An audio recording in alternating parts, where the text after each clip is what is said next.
Okay, 3.1 is an introduction to graphing. So we start with a grid and we have a horizontal number line and a vertical number line. So the horizontal number line is called the x-axis, and the vertical number line is called the y-axis. And the point where they intersect right here is called the origin, and it has the point 0, 0. There's no movement on the x and no movement on the y. So you notice that the graph is divided into 4 sections, and these are called quadrants. In quadrant 1, the x is positive and the y is positive. Going counterclockwise to quadrant 2, the x is negative and the y is positive.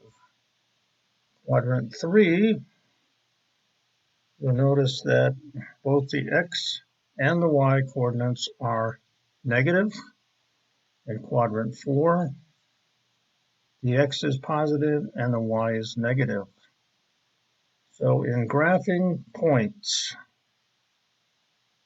keep in mind a point always has an x value, which always comes first, and then the y value.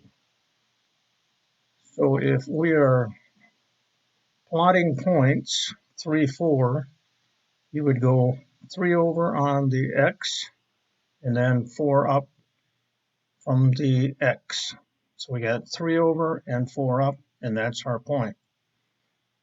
Negative 5, 6 means we're going in the negative direction 5, and then positive 6 up.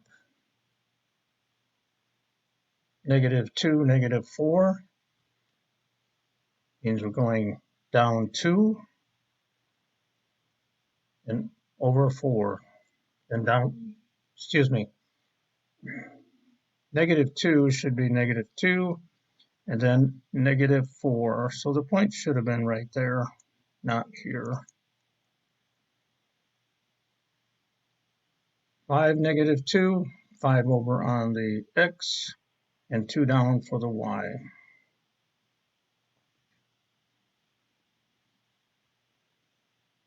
So that is the introduction to graphing, and we'll have more videos to come.